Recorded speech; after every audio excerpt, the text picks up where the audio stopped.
solo il y a Simon qui manque prophète na yoka ki bande musu ba benga ki na yoka ki non prophète il a été menacé ba menacé ki yo ba misu ba lobi ke ba ki mangi c'est ba sidike le prophète makasi ba menacé yo ba betu il faut coûte que okota makala il faut okota prison ba misu ba lobi ke okota prison l'homme de Dieu ba misu ba ke plus loin ba lobake ba robomangai mais je disais malgré nyonso oya mabe oyo bato bakoluka likolo ya vie na biso mais nayebi ke naza malamu parce que les dieux de la Bible, les dieux d'Abraham, d'Isaac et de Jacob, les dieux qui a créé les cieux et la terre est avec moi. Donc on ne se bat pas luka waneza bango mais si mon heure n'est pas encore venu bato bakoluka na ndenge tout ba menacer ba boma et okomate mais soki ndeti tangu na koki là Dieu permettra que je m'en aille car la mort m'est gain. Et depuis un certain temps, bato baso comprendre ngate msuba benga mais prophète kokolo baraboté. Mais oui, parce que le Seigneur Jésus m'a dit yebisa église ya Congo ezonga na nzela. Yango nazo yebisa batu boye. Ndeko na ngai Simon Kimbangu alaki prophète ya Jésus-Christ. Dire que Simon Kimbangu fut un héros abundaki pour la Congo, pour la indépendance, je suis d'accord. Mais Botika Kokole, même Bissika Zali, même s'il était vivant, il s'est conscient qu'il n'a jamais été serviteur de Jésus-Christ. Maramolo bozo est bon prophète. Mais nazolo bango nazo eba de quoi le fin. Non, on oso maîtriser maramoso do bat. Oui, bande. Bato ebele ba défendre que Simon Kimbangu alaki prophète ya Nzambe ya solo. Ba se référer à la Bible té. Et ça par rapport à ba histoire, ba miracle ça là. Mais na yeb sabino boye. Ngai na boite que Simon Kimbangu à cause de la mission moko ute pa na Nzambe. Peut-être héros moko boye na mboka pas délivrer mboka na biso. Na maboko ya bo umbu. Ndeko alfini limbi satika na loba. Peut-être Dieu l'avait utilisé nenga tisaka ba Lumumba. Nenga utilisaka ba Kasavubu. Ozomona seconde quoi le fin mais a utilisé ndenge pe mama qui pas vite ozomona mama qui pas vite c'est vrai c'est un royaume Congo na Angola na Angola mais ozomona do ba héros ya bongo na ba nation ebele bazali ndenge mona ba Jeanne d'Arc ozomona sikoy mais dire que Simon Kimbangu a commis prophète il y a Jésus-Christ ndeko na ngai pasteur so kanisaka bongo okoki ko prouver nga yango bibliquement té okoki ça ba exemple en dehors de la Bible ndeko alfini moi c'est au prophète il faut pouvoir na Bible permettez ndeko alfini lola ezofuta bien-aimé dans le Seigneur Simon entre le bakenza boye to kwa wapi bien-aimé un grand merci na banonion to baza connecté na site na bino la voix céleste Angela lola tozo kota bien-aimé émission na bino rien que la vérité oyezala toujours présenté par votre humble serviteur Alvin Beya Mosali Yatata Maboko na Kibonzambe le lot toujours dans quatre émissions de bien-aimé to yameli bino sur les prophètes Koko Yoka de l'église Mimette bien-aimé dans le Seigneur Otozana Yohana toko meka ko solo la bien-aimé par rapport à l'émission Otosala qui la fois passée bande roba benga qui va réagir sur émission Otosala qui na concernant Simon Kimbangu bien-aimé dans le Seigneur prophète Azawana Zoa qui va menace bah le que bah bon prophète Ngenga lobby donc vous a toujours connecté Koko t'as vraiment na mozindo un grand merci na filo moko ya motema bivence do mo depuis Londres maman na merdi na pasteur Efeza Missia la bouche autorisée de l'Éternel depuis Zurich na maman mami mbunga maman malamu motema ya papa Blaise mbunga na Suisse et na bosanité na maman na biso Gisèle Lukelo motema ya papa Emmanuel na Boston bonzambe na bonzambe lo les ofuta bonzambe le lo ekita na loye motema na malobe longo na prophète Koko shalom prophète. Shalom de Golvin. Prophète ça va? Oui, je vais mieux par la grâce de Dieu. Vous assure? Oui oui. Oh. Maintenant na yebi ke côté no que vous a bien été l'homme de Dieu. En fait malgré nyonso oya mabe oyo bato bakoluka likolo ya vie na biso mais nayebi ke naza malamu parce que les dieux de la Bible, les dieux d'Abraham, d'Isaac et de Jacob, les dieux qui a créé les cieux et la terre est avec moi. Donc on so bato bakoluka waneza bango mais si mon heure n'est pas encore venu bato bakoluka na ndenge tout ba menacer ba boma et okomate mais soki ndeti tangu na koki là Dieu permettra que je m'en aille car la mort m'est gain.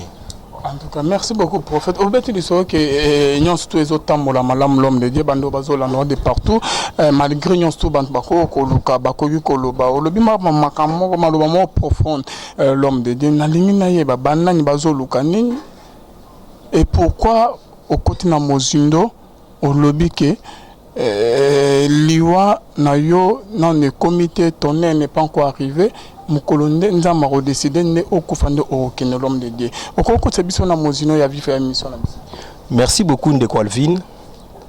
En fait, la fois passée, to salaki émission moko elongo na yo et to mekaki kolobela sur les prophètes Obatu, misusu babengaka prophète ya Nzambe Kimbangu, to belaki le prophète William Marion Branham, to belaki pe musée Aidini Abala.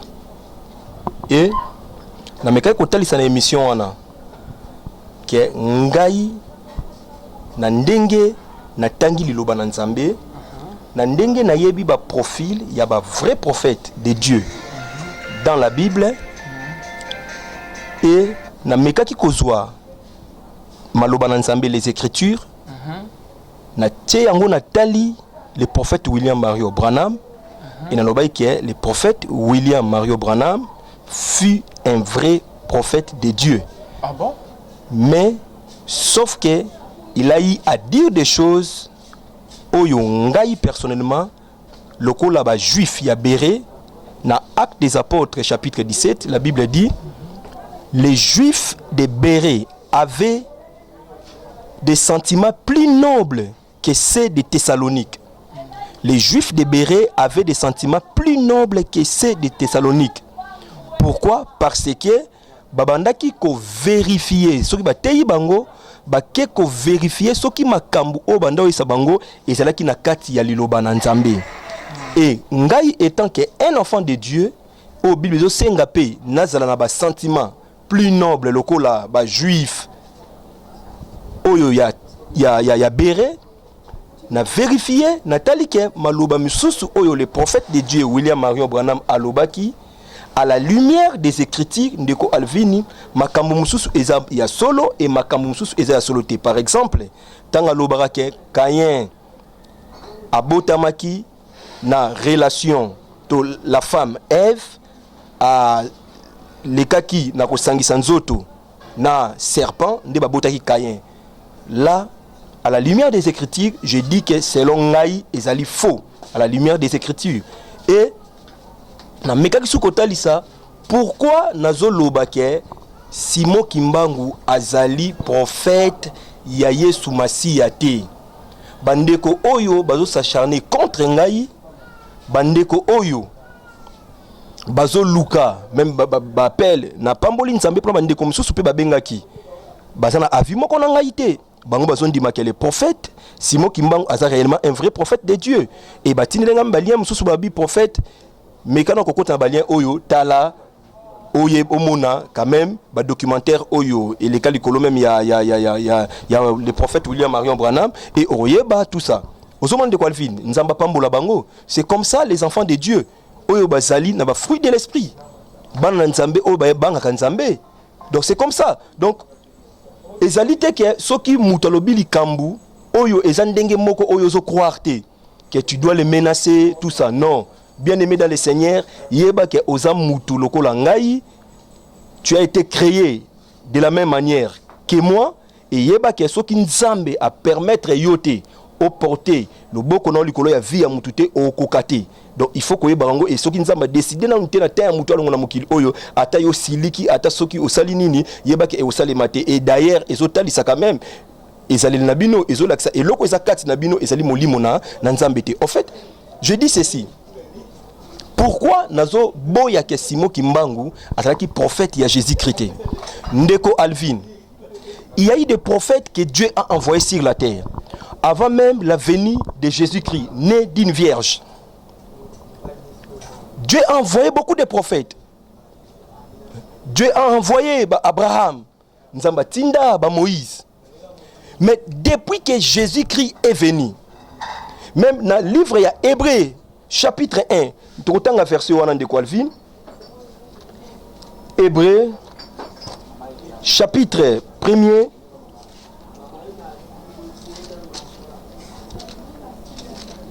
Hébreux chapitre 1er, verset 1. Je lis au nom de Jésus. Après avoir autrefois, à plusieurs reprises et de plusieurs manières, parlé à nos pères par les prophètes, Dieu, dans ces derniers temps, nous a parlé par les fils, qu'il a établis héritiers de toutes choses, par lesquelles il a aussi créé le monde, et qui, étant les reflets de sa gloire et l'empreinte de sa personne, et soutenant toutes choses par sa parole puissante, a fait la purification des péchés et s'est assis à la droite de la majesté divine dans les lieux très hauts. Ndeko Alvin, après que Jésus aye na mokili, akufi pona masumu na biso, asekwi ndeko Alvin, yeba yango, ke bas prophète nyonso oyo bazo bima, bazali ba prophète oyo il faut ba répondre na Ephésiens chapitre 4, le verset 11. Ephésiens chapitre 4, le verset 11, tout autant à l'issue de Calvin. Pour la bande que bazo me comparer Simon qui manque na Yesu balobi ke Yesu azali net ke envoyé ya ba net ke Nzambe ya ba minele Simon qui manque Nzambe ya bantu mwinu papa réaction nokolo parce que ngana zotanka ba SMS. Merci beaucoup de Calvin et na ko mawana na zo ko expliquer que depuis que Jésus-Christ de Nazareth est venu, notre Seigneur, notre maître, notre roi, ayaki akufi et asekwi. Ndeko Alvin ba prophète nyonso o bazoko ya. Bazali ba prophète oyo ya Ephésiens chapitre 4 le verset 11 titokiti. Je lis la parole de Dieu au nom de Jésus. Et il a donné les uns comme apôtres, les autres comme prophètes, les autres comme évangélistes, les autres comme pasteurs et docteurs, pour le perfectionnement des saints en vue de l'œuvre du ministère et de l'édification du corps de Christ, jusqu'à ce que nous soyons tous parvenus à l'unité de la foi et de la connaissance du Fils de Dieu, à l'état d'homme fait à la mesure de la stature parfaite de Christ, afin que nous ne soyons plus des enfants flottants et emportés à tout vent de doctrine, par la tromperie des hommes, par les ruses dans les moyens de séduction, mais que, professant la vérité dans la charité, nous croissions à tous égards en celui qui est le chef Christ. Ndeko Alvin, but ya ministère nyonso, l'apôtre, les prophètes, l'évangéliste, les pasteurs et les docteurs, ezali pour le perfectionnement ya basantu et de l'édification du corps de Christ.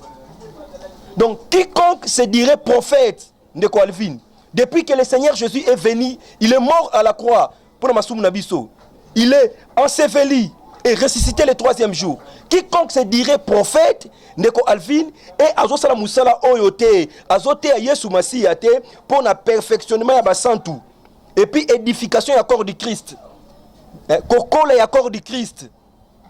Ndeko Alvin azali faux prophète. En fait, nalinga bandeko baye ba elo moko. Bandeko baye eloko moko. Aujourd'hui, il faut trouver une chose. Parce que même dans Matthieu chapitre 24, Ndeko Alvin, dans verset 24, la Bible dit ceci: car il se verra des faux Christ et des faux prophètes. Ils feront des grands prodiges et des miracles, au point de séduire, s'il était possible, même les Élis. Donc, bah faux Christ, na ba faux prophète bakoya. Et ils feront des grands miracles. Ndeko Alvin, dire que Simon Kimbangu azalaki un prophète de Jésus-Christ, tout simplement parce qu'il a dit que ba mwindu ba okoma mindele et mindele ba okoma batu mwindu. Non. Non. Non. Donc on reconnaît un vrai prophète quand il prêche la parole de Dieu, il prêche Jésus-Christ et Jésus-Christ mort et ressuscité. Au moment de Calvin, il prêche et il appelle les gens à la repentance. Ces gens-là sont baptisés, ils reçoivent le baptême du Saint-Esprit. Merci beaucoup Calvin. Oui, même bandeko nanga ba pasteur mususu ba bengi ngai. Na yebisi bango boy. Oyebi ndeko pasteur ozolanda ngai avec toute humilité nazo respecter bino. Bato ebele ba défendra que Simon Kimbangu alaki prophète ya Nzambe ya solo. Ba se référera pena na Bible té. Et ça par rapport à ba histoire, ba miracle à ça là. Mais na yebisa bino boy. Ngai na boyite que Simon Kimbangu a cause na mission moko ute pa na Nzambe. Peut-être héros moko boy na mboka pas délivrer mboka na biso na maboko ya bo wumbu. Ndeko Alvin limbi satika na loba. Peut-être Dieu l'avait utilisé ndenga tisaka ba Lumumba, ndenga utilisaka ba Kasavubu. ozomona sikoyo ndeko Alvin mais aitizaka pe ndenge pe mama qui pas vite ozomona mama qui pas vite c'est vrai c'est un royaume Congo na Angola mais ozomona do ba héros ya bongo na ba nation ebele bazali ndenge mona ba Jeanne d'Arc ozomona sikoyo mais dire que Simon Kimbangu a commis prophète il y a Jésus-Christ ndeko na ngai pasteur so kanisaka bongo okoki ko prouver nga yango bibliquement te okoki ça ba exemple en dehors de la Bible ndeko Alvin moi tu es prophète il faut pouvoir na Bible permettez ndeko Alvin to mona ba prophète baya basala nzambe minene baya après Jésus-Christ ozomona baya ebele na mokili oyo to mona ki bango to mona ki memba William Marion Branham ozomona ndeko Alvin bazo benga ke adali franc-maçon papa ozo ebate. Bon, oui, Toyoka Kabalobara Bongo. Mais ce n'est pas parce que, écoutez de quoi le finir, ce n'est pas parce que Moutoumoko a sali documentaire sur Moussali Yanzambe Moko Alobika Azaki franc-maçon, Nengaïpe, Nandimiango Malamoko. Mais moi, je juge par rapport à la parole de Dieu et au discernement par rapport à la parole de Dieu, Simon Kimbangu n'est pas un vrai prophète. Non, Simon Kimbangu, dire qu'Azaki héros national, ça va. Dire que Dieu l'avait utilisé. Mais dans la version de quoi le finir, est-ce que même le général Naman, n'a des rois, n'a des rois, histoire ya général Naman. Qu'est-ce que la Bible dit? La Bible dit que le général Naman était un homme fort et vaillant. Et la Bible reconnaît que c'était par lui que Dieu avait délivré les Syriens. Osomon, mais Abaneko Bela Maladi Amaba, de quoi le fin? Deux rois, non, Natangango, Deux rois chapitre 5, le verset 1 Titokiti. Naman, chef de l'armée du roi de Syrie, jouissait de la faveur de son maître et d'une grande considération. Car c'était par lui que l'Éternel avait délivré les Syriens. Mais cet homme fort et vaillant était lépré. Donc, Nanzela général Naman de Kwalfin, Nzambe a délivré qui va Syrien. Mais et ça la que général Naman a comme prophète. Et ça la que général Naman a comme Moussal Nanzambe. Au monde battu baso kofone makamu Nanzambe. Dieu peut utiliser Moutumoro bona mission moro songolo pour Namboka. Et l'ingyo lobate a comme prophète Nzambe. Donc tous les hommes de Dieu, oyo ba lingi ba koya même l'émission de Kwalfin. Ngana ko sepela jou mususu mutumususu oyo azroba ke prophète Kimbangu, azalaki prophète Nzambe ya solo. Aya to ça des débats na TV. Mais à la lumière des Écritures, Kimbangu azalaki prophète ya Nzambe te, azalaki mutumususu aye pour Mamboka. Je n'ai pas dit que na nié musala o Kimbangu asali batu baso comprendre ngai te. Et je n'ai pas dit d'ailleurs ngai na yebi que soto na passe les aminele. De Kwalfin j'ai toujours dit ça. Ezate que non na komi mutu minele, tout ça bon non. Mais kolobake Simon Kimbangu alaki prophète de Jésus-Christ, non, prophète de Jésus-Christ azoya pona perfectionnement des saints et puis édification, il y a église corps du Christ. L'église qui est le corps du Christ. Papa a dit que non, à comparer que Kimbangu a Jésus, a dit que Jésus, na ba message on a que Jésus pourquoi boye ba kuna na bayuda ba mo bandimara était Jésus a pour na ba minele, Simbangu da pour na biso ba africain l'homme de Dieu. Ndeko Alvin, ndeko wana asana kacha libungi. Ndeko zolanda ngai, nous devons dire la vérité, nous devons prêcher la parole de Dieu. Nayebi ke ego toucher bato belete o baza peut-être ba kimbangiste ego toucher non ego se plaisir bangote mais en fait si je plaisais encore aux hommes je ne serais pas un serviteur de Dieu. Nous devons dire la vérité parce que c'est la vérité qui a franchi ndeko na ngai yeba ke Simon Kimbangu alaki sauveur te lokola Jésus-Christ aye azali sauveur pour le monde entier ezala ozali arabe yo olobake Mahomet prophète na yo yeba ke Jésus-Christ de Nazareth ayaki pona yo soko pesi vina yo et pas dans Yesu Masiya lokola mokonzi pe mobikisi tu seras sauvé et ça ndemona prophète moko en France Raël c'est un faux prophète de Dieu c'est un faux prophète donc ezate pona non ne quoi le fin il est de quelle nationalité? C'est un français Raël ozomona mais ngana tanga ba livre ne misusu aloba maka misusu pe bomoni ke ezango normal ozomona sikoyi mais ce n'est pas un vrai prophète de Dieu mais finalement batu balingi nini ndeko na ngai na boyi Simon Kimbangu te na yebi que soto so indépendance et batu babunda makasi ezali ba papa Simon Kimbangu na respectake makasi mais moi je suis serviteur de Dieu je suis prophète de Dieu je dois dire la vérité je dois orienter l'église et il faut nazong sa église nanzela et c'est la mission que Dieu m'a donnée et depuis un certain temps batu baso comprendre ngate msuba benga mes prophètes kokolo baraboté mais oui parce que le Seigneur Jésus m'a dit yebisa église ya Congo ezonga nanzela yango nazo yebisa batu boye ndeko na ngai Simon Kimbangu alaki prophète ya Jésus-Christ. Prophète ya Jésus-Christ a roté à Yesu Masia ako baptiser batu au nom de Jésus-Christ de Nazareth lokola ba Pierre et ako former batu pour na bate Yesu Masia et après liwana e bato ba kotikala ba robema sango malamu eza nango na sens obini bozo kanisana te et soki na lobelaki même Moussa adi na bala parce que mutu moko biyo boy Moussa adi na bala non je n'ai pas dit que Moussa adi na bala ataki faux serviteur de Dieu non mais na lobi kaka boy réveil ya Congo ezali réveil moko pena ndeko Alvin ya malamu te les résultats sont aujourd'hui donc le Congo et yaki na réveil mais réveil na pourquoi zaki penda solide zaki réveil on ngazolo balelo c'était pas vraiment un vrai réveil parce que c'était un réveil basé sur les miracles c'était un réveil basé sur les miracles sur les matériels aux hommes la seconde ndeko Alvin mais le vrai réveil et loko yaka na vrai réveil c'est la parole de Dieu Moïse yaki na réveil na Égypte na bana Israël il avait apporté la parole de Dieu mais Dieu accompagnait la parole de Moïse par des prodiges, des miracles et des signes. Permettez de quoi. C'est-à-dire quoi? Le vrai réveil, c'est la parole de Dieu. Christ doit être prêché dans son entièreté. Christ doit être prêché et les gens doivent donner leur vie au Seigneur Jésus. Et batubasobongo la mitema, batubatiki masumu ndoke, atiki kindoki, ndumba atiki kindumba, moyibi atiki moyibi, mais bakonzamboka, oba yiba kabambongo na mboka, batiki koyiba mbongo na mboka même bakonza mboka oyo balingi toujours ko umana na bokonzi c'est ça les réveils permettez de qualifier c'est ça les réveils donc réveil bando bazola na biso pardon prophète Ozokoba ko éclairci bando bazola na biso Mouze Aidi Nabal oboyete c'est un vrai serviteur c'est ça oui nazo continuer na biboyi les réveils de qualifier c'est les réveils oyo na parole na Nzambe yango au monde en même temps ba te belé akala bate yaka ozoma me bakonzi basobongo la mitema ozoma de qualifier mais biso le na Congo au monde c'est difficile au monde ba compter bon limité pourquoi parce que en fait les réveils la biso qui basé sur Babylone comme Mokili Oyo, révèle une chose qui basée sur les matériels, les miracles. Et ça m'a bêté. J'aime les miracles.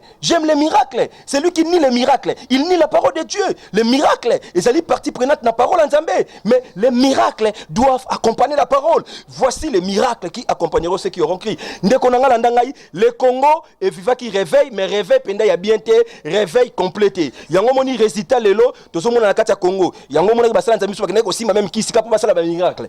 Bake aussi bakisi basala ba miracle bazoke na kamba papa na oya kamba aboni la pona bango po bakoma ko sala ba miracle bamisu baoke ngo zwa baoke na kamba bake na bake pa bangunza bamisu na Lubumbashi bake pa bangunza soit disant mboka mona Lubumbashi Simon Kimbangu akendaka kuna tout ça boy ba prophète espère prophète za kuna et bazoli sa ba matiti tout ça boy et ce sont des faux prophètes Nicole Vin ils sont forts il y a ça ba kombo na bango tout ça non j'aime ça la parole de conscience à malamu mais nous disons ceci le vrai réveil c'est Ezali réveil oyo, ezali komema Yesu Masia na bomo ya batu et des vies sont transformées et alors les miracles ekolanda. Nangina lo babo ndiko alfi pona na Moussa Adi Nabala. Na lobi boy Moussa Adi Nabala avait fait son travail mais nous devrions comprendre que l'apôtre Paul a dit apôtre Paul a lobi ngai na lonaki. Ozomona ndeko alfi ngai na loni Apollos aye. Ozomona abwaki mai ozomona sikoyo et Yesu mtakoli ici. Moussa Adi Nabala avait fait son travail. Batu bayambi Yesu, batu bayebi Yesu. Mais nous devons comprendre homme de Dieu ya Congo boyo kangai que l'église du Congo est dans la carence ya parole. L'église du Congo, même ceux qui ont la connaissance, même il y a Bouzoba et Belé. Donc nous devons prêcher la parole de Dieu, enseigner le peuple de Dieu. Je crois bien que les miracles, on en a déjà vu au Congo. Et Dieu accompagne aussi, Dieu fait aussi des miracles jusqu'aujourd'hui. Mais je crois bien que la parole de Dieu, il faut y habiter abondamment. Namitema, il y a des chrétiens à Congo. C'est ça, le vrai réveil et le miracle va nous accompagner. Donc c'est un peu ça. Donc Ndeko, Alvin, ce qui te basé kaka makamuna biso sur ba miracle yango moni batu susu nini ba okene basu ba kisi ba yeboy et ba tebele to kumisi na Congo batu ba kumisi na Congo ce sont des faux serviteurs de Dieu ozomona le temps que to bon sa plateau to changer net que plateau bando bazola na biso net que biso bien aimé dans le Seigneur prophète atelemeli Mouze Aidin abalate oyo ya Nzambe malam fait parole Nzambe malam parce que biso tondimela pe message oyo que papa na biso amemela biso adalak un vrai serviteur de Dieu na bandeko nyons tout ba benga ki penga prophète aboudi non prophète aboudete a lobinde réveil ya ba ndeko o ba yaki sima Mouze Aidin Nabal ba kotisaki ba mita musaki bienté mais Mouze Aidin Nabal atambola il avait tellement élevé seulement les miracles. Mais c'était un vrai serviteur de Dieu. Il fallait une parole en Zambé. Mais Toboïté, il a fait son travail. Mais nous maintenant, autour de l'Oana, au sommet, bateau bakolandi a pris. Sony Kafuta, Sony Kafuta, tu changé plateau. Bonzambe na bonzambe les offres t'as bien aimé to changer plateau tu as toujours na prophète Koko Yoka bien aimé de l'église Mimet autre que toujours Kobana na émission na biso bien aimé dans le Seigneur et montonaki bonzambe to na yewana to solo la bien aimé dans le Seigneur au balango concernant que Mouza ni bien pone que Basoni Kafuta parce que biso to nimelara message Mouza mema nzama utilisé puissamment un homme de Dieu un vrai homme de Dieu que nzama utilisé puissamment to zo ngolu grâce wana ekitela biso l'homme de Dieu au commis que naba o ke ba yara simanaye autant ba komo ya Basoni bani rapidement pendant que tout cette émission na biso to prier que c'est un gloire soit rendue à Jésus de quoi vient na lo baboye bandeko oyo ba olanda biso il faut pas comprendre hein ce n'est pas que ngai nazali contre Basoni Kafuta.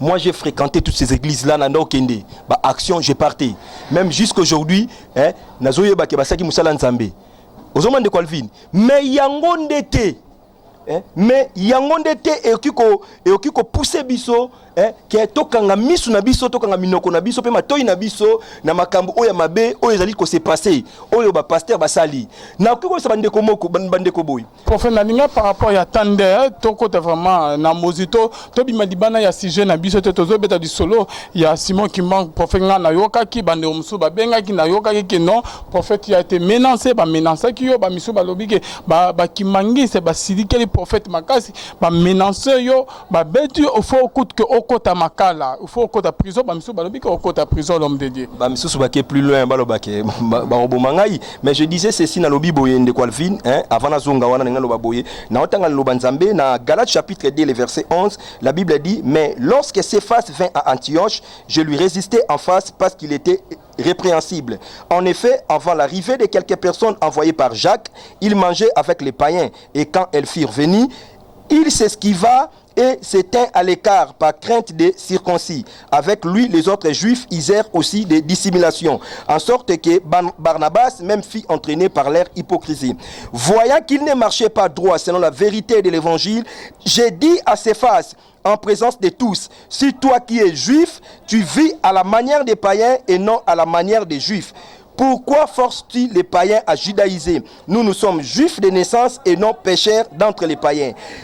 Galates chapitre 2, verset 11 à 15. Na pesi verset oyo pona nini? Po bande ko bana suba yeba. Ba misuba benga yo zanani? Yo boye, toyebi yote. Winde konangai. Oyebi ngai te. Oyebi ngai te ozana raison, peut-être oyebi ngai te. Et nga pena na posa penate ke non na sala bo batu ba yeba ngai. Mais nazo linga kaka na recadrer makambu selon mission onzamba pesi ngai. Je fais ma part. Ndeko Alvin. Paul a bongoli mutema après. Pendant que Jésus était sur la terre, Paul n'était pas avec Pierre. Naba Jacques, fils de Zébédée et son frère Jean. Quand Jésus a choisi ses apôtres, Paul n'y était pas. De quoi le fin? À la chambre haute, Paul a quitté. Les jours de la Pentecôte, quand le Saint-Esprit était descendu, Paul a quitté. Mais Paul a écouté Nzambe après sur les chemins de Damas. Le Seigneur lui a dit, Paul, pourquoi me persécutes-tu? Alors, qui es-tu, Seigneur? Abi, je suis Jésus que tu persécutes. En fait, Paul avait des ailes, mais Azalaki n'avait pas des ailes sans intelligence. Il ne savait pas que le Dieu, c'était lui, le Seigneur Jésus-Christ de Nazareth. Et quand il a compris, Paul a commencé à l'enzamber. Aïe Sima de Kwalvin. Mais tous ces pasteurs-là, mais Paul a reproché Céphas, Pierre en face comme ça à Antioche. Les gens des autres nations qui avaient cru au Seigneur Jésus. Mais tant que y a entourage, il y a Jacques Baye. Pierre a moni bongo, a se dissimulé, a se camouflé. A sali semblant de bangote. Et a entraîné même la hypocrisie, a entraîné même Barnabas et les autres juifs. Et Paul a reproché. Donc tant que nous c'est pas que nous sommes contre la génération Kafuta. Ils ont prêché, il y a un peu de biso lelo, toye koye ba penzambe tozoteya. Mais il y a un été et rosala ke tokanga minoko na biso, misu na biso na makama ba beso le kana église non. Non, c'est pas parce que là, Mukolo, au bandama manzambe kala, au sala babuzoba, nefba lobate. Non, non, c'est pas ça. Paul a télémela qui s'efface. Azong sa kenanzela. Wapi na Bible mon personne s'efface à Bouddha qui est. Wapi na Bible mon personne Pierre a télémela qui est. Wapi na Bible personne Pierre a sa bibi soko tozaka na Jésus tozaka avant yo. Ndé quoi le fin c'est là, excusez. C'est-à-dire quoi? S'efface coûte Pierre. Na pitre na e. Alobini. Hein? Alors, ben, écoute, bah, écrit Ndeko Paul, la commissie Paul, parce qu'il a compris que Paul a aussi la moussa malam. Ndeko Alvin, ceux qui n'ont pas la mabe, yo sa mouana nga molimo. Ceux qui ont bisina les prophètes moni, les cambo sala on les a bien été. Ndeko Alvin faut la silike là yo. Il faut la il faut la maudire yo.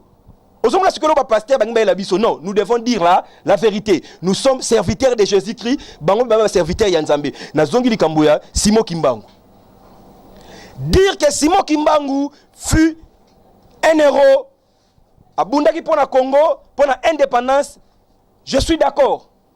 Mais Boti Kakokole, même Bissi Kazali, même s'il était vivant, il s'est conscient qu'il n'a jamais été serviteur de Jésus-Christ. Maramolo Bozo est bon prophète. Mais Nazolo Bango Nazo Eba, de quoi le film? Non, on doit maîtriser Maramozo Lobate. Oui, Banderomusu Basinga Bima, Ozo comprendre Maramozo Lobate. Ozo comprendre Maramozo Lobate. Ozo mona ndeko alfi, mais na Bible ndeko alfi. Pas maudire, yo basi ba maudire, ba lobi ko kufa suka na yo kozala. Ndeka ko maudire kaka te ba roboma ngai mana ndeka maboko boy. Ndeko alfi yo kaki ba argumentation ya batu wana ba pusaki, siko yo est-ce que okoko yebisa lobota na Nzambe, pourquoi bato bazo ndima ke Simon Kimbangu alaki prophète Nzambe ya solo à la lumière des écritures. Ndeko alfi. Question na tuni oyo. Ezapi na tuni ba pasteur so bandima Simon Kimbangu. Baye bisabiso à la lumière des écritures. Ce n'est pas parce que Moutumonga Sakoli Makamambo quand de Kolfine. Mais il y a Sakoli Makamambo mais les longs de Kolfine. Considérés comme les grands prophètes que le monde n'a jamais connu l'homme de Dieu. Oui. Peut-être que les prophètes n'a sens parce que les prophètes n'a sens Moussou Pesanine. Ils allaient Moutou Azo prédire à venir. Ozomon. Et pas Maya Kuna prophète Bazalaki. Ozomon a Sikoy. C'est ça. Ozomon ba prophète basé belé même ba bouddhiste kuna ba hindou kuna ozomon de quoi le fin ba prophète pe bazali mais ba ça ba prophète il y a Jésus-Christ de Nazareth té de quoi le fin tu dois comprendre ça si je me dis que je suis prophète de quoi le fin c'est parce que Jésus m'a appelé et je prêche sa parole nazali wana pour na perfectionnement ya ba santu pe édification il y a église corps du Christ. C'est ça le but du ministère, de tout ministère. Bah tu faut pas comprendre yango. Simon Kimbangu est ça la musala wana. De quoi le film? Où est-ce Simon Kimbangu avait baptisé les gens? Peut-être n'a informé té. Bande ko wana ba informer ngai. Bon, il y a des sacolité que Simon Kimbangu a sacola qui pour Namboka concernant le 4e président qui a roumé là. Il y a des sacola. Bon, ngai ba prophétie wana o Simon Kimbangu. Soit disant parce que moi je n'attends un livre vraiment boy que Simon Kimbangu alobaki boy ozomon ba prophétie wana o Simon Kimbangu alobaka boy nde kolfin ngai na chaka penda kondima makasi na yango te ozomon pourquoi parce que quelque part na mona rango ko ça ba invention ya batu ngana lingaka omoni prophétie nde kolfin to ça déjà na 4e président non sur na sa prophète na ye na lobike 5e président et Gozabo 6e et Gozalaboy. Bah professeur ils ont déjà qui a monté comme déjà président. Ozomon après ne qualifie tout ça na Kinshasa ah. Bon na habité peut-être pas position na circuler pas batou mais ngati na ngayo Kongo te parce que Mobutu ke 4e président Mtagoya boye tout ça boye o Simon Kimbangu alobaki boye tout ça boye o mboke ko changer tout ça boye et ça m'a bêté. Ozomon na sikoyo et ça m'a bêté mais ne qualifie est-ce que talanga na en face ne qualifie talanga bandi ko même bolanda biso 4e président yé mboke changer. Vas-y, Roba. Mais là, tout le monde, on dit, tu as tout le 4e président yaki. On dit, oui. Mais question prophète. Il y a Liboso au répondre, et comme la question mi-balé au répondre, c'est-à-dire quoi? Nangina lo baboui. Et puis, il faut pas comprendre une chose. Mboka na biso za yana kata démocratie. Et Dieu n'est pas contre la démocratie. Ozomon, tozana katite ya il y a gouvernement oui c'est vrai Dieu établit Konzamboka mais Dieu au Congo a établi Konzamboka par la voie des élections. Konzamboka, il faut comprendre que ce que le peuple veut, c'est les élections on a déjà bossali erreur on fait bossala ngo déjà selon les calendriers constitutionnels il y a constitution mboka Konzamboka botamboli malamu te bossali ba élection na vous devrez comprendre que Bossali Mabe normalement ce que vous allez battre il fallait qu'il vous présenter mes excuses nabino et pas excusez de quoi le film il fallait vous présenter mes excuses Bossenga bolimbisi et pas ya peuple congolais oyo afota kibino Bossenga bolimbisi et pas ya peuple parce que normalement il fait tout ça ba élection déjà depuis 2016 maintenant parce que et tozoyo kalisusu que non. Et comme il sous l'année prochaine, et comme il sont 504 jours, donc, et ce qui est sur télémi, est un prophète de Dieu, au lobby que Ndeko Corneille Nanga, Makambu Ozolo Bawana Boye, Eza Malamute, Boloba qui est élection et en décembre. Mais pour si les sous je sais que tu comme dans 2019. Ce que tu lobby Mabé. Le président Joseph Kabila déjà pas oumeli déjà. Le président Joseph Kabila a dit que déjà mandat naie et silaki na 2016. Oyo ba accord oyo bakendaki bosso na cité de Oya bakesikoyo na après bakena 5 ans ozomona et lo esalanga mutima pasi parce que batu nyonso wana ezala batu majorité ezala batu opposition il parle toujours au nom du peuple mais elo ka pasi ezalaka omoni ndeko alvin bakendaki kuna na basaki ba accord na bango mais biso peuple to se que tout fait na biso te ozomona tout ce que tu fais na bisoté donc batu bazo souffrir kaka ba mama bateka ba pondu bazo souffrir batu ma hôpital bazo kufa pour na nouvelle jinte mboka eza na pasi donc na koyebisa bango au moins tango ke na ko sula makamusu mboka boyo ke la peuple mawa ba konzi mboka na respecta kabino makasi la Bible nous lui recommande. Mais la même Bible aussi nous recommande aussi tout le papier vérité. Yango tozoyebi sabino boyo que la peuple congolais mawa. Peuple congolais a une valeur té. Na bamboka misusu nous sommes les peuples les plus humiliés. Donc tout ça humilié na ba dimension moko boyo okondimate. Donc boyo que la peuple mawa botosa mibeko ya mboka. Tango bino bozotosa constitution, bozotosa mibeko ya mboka, boyeba ke yango pe e osala ke batu batosa bino parce que soki bozana eza pona constitution. Tango bino moko bokomi koya ko violer constitution, boyeba ke ezoko discréditer bino. Donc eloko na kosenga ya bino bakonzi ya mboka boyeba kotosa mibeko ya mboka. Et tango bosanga na po bosolola, bokenda boso kala na Sun City ba accord de Lusaka mais ti le peuple congolais azo souffrir tango bolobaka bokendaka pour na partage ya gâteau te mais na bolingo na nzambe na mawa na nzambe boyoka peuple congolais mawa boki koloba c'est vrai et ça politique but il y a parti politique nyonso ezali ko soit pouvoir mais eza ko soit pouvoir te pona ko tolisa mbongo na ba poche eza ko soit pouvoir te pona ko bomsaka famille na bango mais non eza ko soit pouvoir pona si ko survenir na ba besoin ya peuple pona ko bongisa peuple pona ko sunga peuple ndeko la vini limbisa ngai bazo signaler biso bando bazo la na biso non to komi na suka prophète nous courons derrière l'état oui nazo chité lobi boye donc ceux qui ont eu pouvoir, ils sont président de la République, ils sont gouverneur, ils sont ministre. Ils sont pour remplir la fonction de Songolo. Et na kati ya ba fonction so wana boye, okomona que c'est le peuple qui est au centre. Na za sûreté que ba texte ya mboka elobama be pour na peuple. Mais ezali que batu onde bazali ko animer ba institution, nde ba na mauvaise foi. Peuple azo souffrir.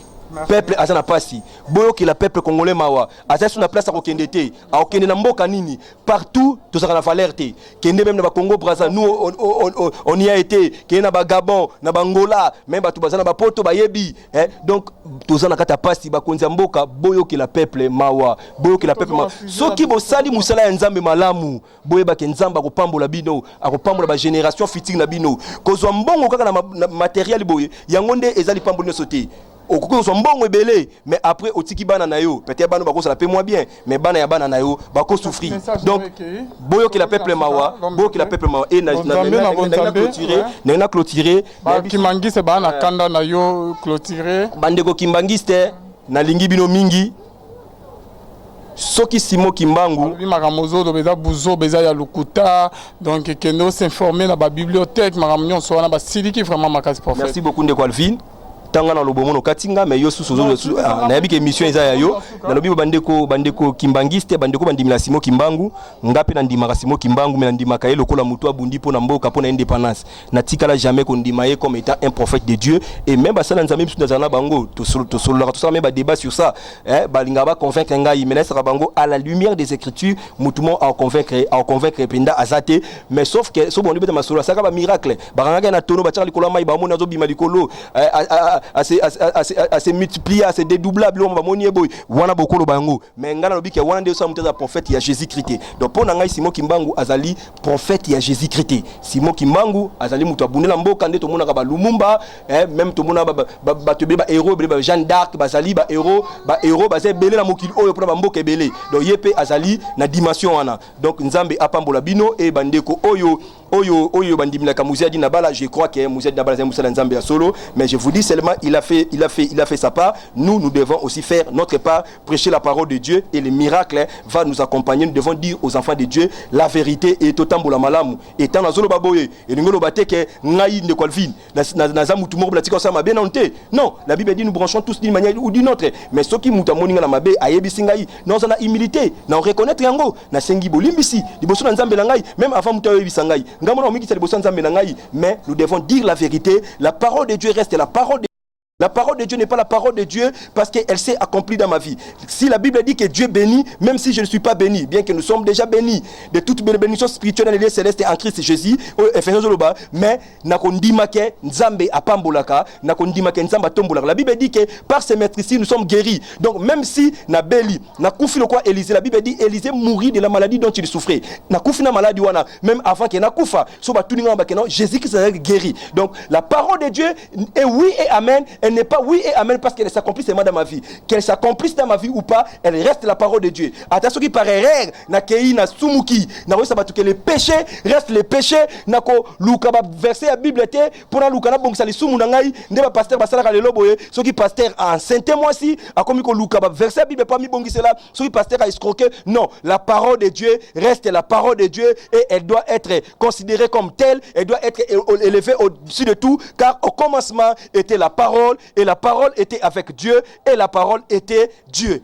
Merci Ciao. beaucoup, prophète. Merci, bien-aimé dans le Seigneur. Et merci à mon équipe technique de m'avoir soutenu. C'est parti que nous bouclons la bouche de notre émission Rien que la vérité. On se retrouve la semaine prochaine, j'espère, avec le même plaisir. Bye.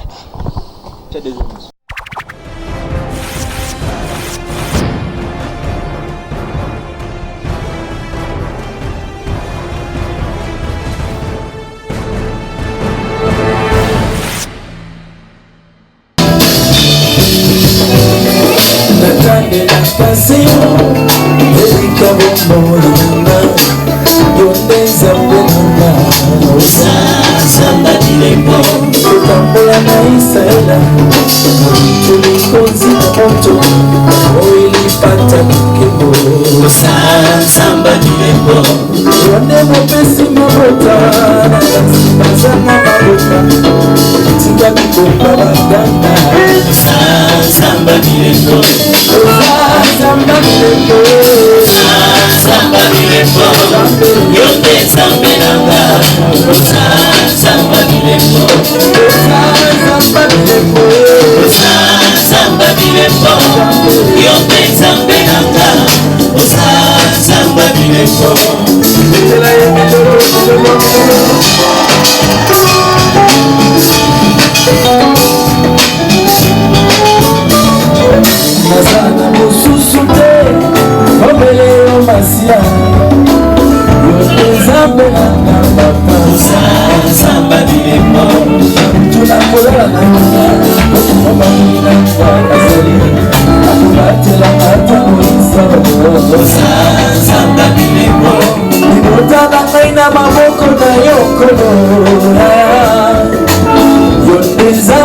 Hey,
merci pour notre temps, merci pour notre présence.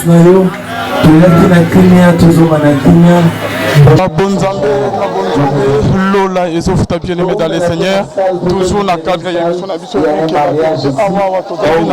il y a frère concert, il y a Papa Franck Moulaja, Momoni, la rythme Otoyembi, Tobindi, Nzambe et Yabile, beau-frère bien-aimé dans les seigneurs, Bonzambe et Kitaki, Namaloba, P. Naloyembo, Tozo Miananko, la Kozanan, témoignage, il y a Bandeko, Tozana Papa Franck, Shalom Papa Franck.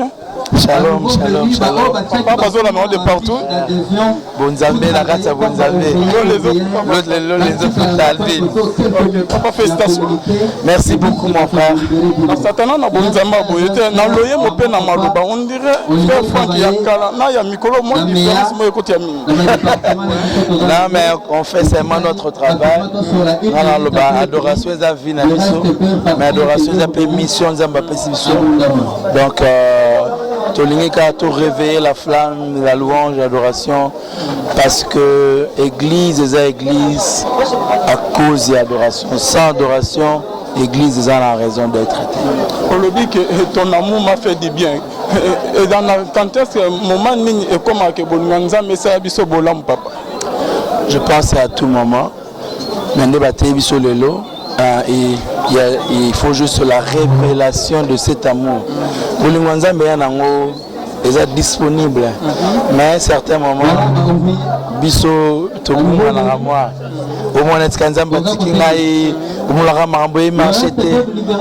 mais quand Dieu t'ouvre les yeux pour comprendre que on négocie à la bolamo. Parce que atikara biso na maladie bolingo na ya tata olekisi moi ta na maladie apexi nzembo na sepe nango makanza mabilembo obimisa na état na clip promotionnel là des gars l'état est raté chaque chose à son temps. Je crois que si vous voulez tu vas aussi davantage dans ma promotion. Nzama bilembo ningo lo bani tomoni eli na montagne ya Carmel asengi nzama la sabile moto voilà le seul à mesure qu'il sa moto ya nzambe le seul nde batay biso lelo oya fungola nzela Israël elekaki mai komi aquarium nangamo ba mungusu nangamo ba bangando mais peuple na eleka jour wana na si Israël ba no pesa oh cher ngando. Prochainement, merci beaucoup Alvin, merci, Dieu vous bénisse. Ok, voilà, bonnes amis, bien aimé.